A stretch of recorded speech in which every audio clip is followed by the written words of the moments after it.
True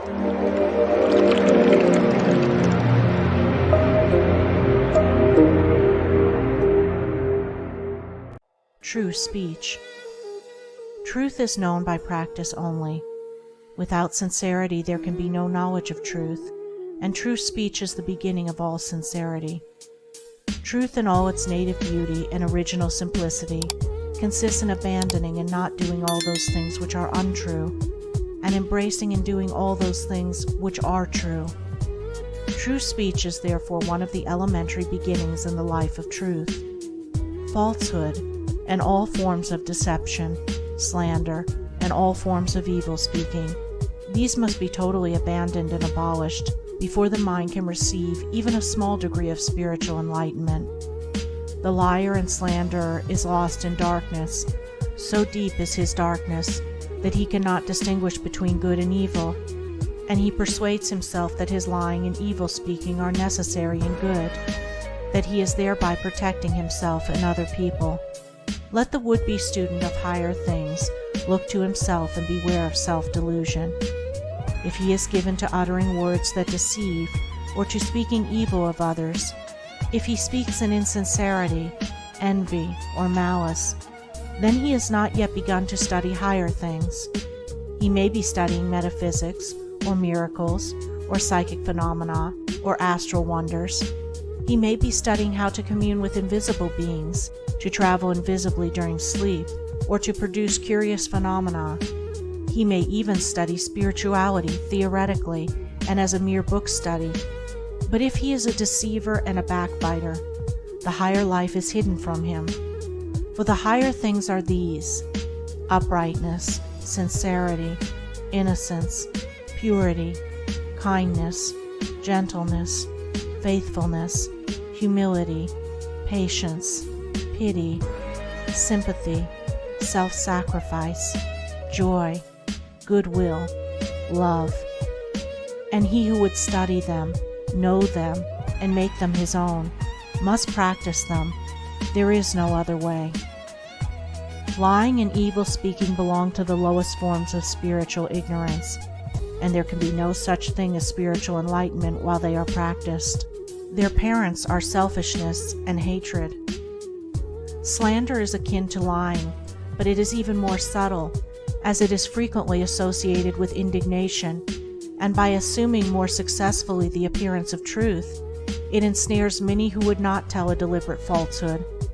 For there are two sides to slander. There is the making of repeating of it, and there is the listening to it and acting upon it. The slanderer would be powerless without a listener.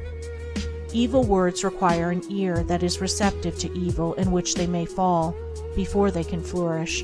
Therefore, he who listens to a slanderer, who believes it, and allows himself to be influenced against the person whose character and reputation are defamed, is in the same position as the one who framed or repeated the evil report. The evil speaker is a positive slanderer. The evil listener is a passive slanderer. The two are cooperators in the propagation of evil. Slander is a common vice and a dark and deadly one. An evil report begins in ignorance and pursues its blind way in darkness. It generally takes its rise in a misunderstanding. Someone feels that he or she has been badly treated, and filled with indignation and resentment, unburdens himself to his friends and others in vehement language, exaggerating the enormity of the supposed offense on account of the feeling of injury by which he is possessed. He is listened to and sympathized with. The listeners, without hearing the other person's version of what has taken place, and on no other proof than the violent words of an angry man or woman, become cold in their attitude towards the one spoken against, and repeat to others what they have been told, and as such repetition is always more or less inaccurate, a distorted and altogether untrue report is soon passing from mouth to mouth. It is because slander is such a common vice that it can work the suffering and injury that it does.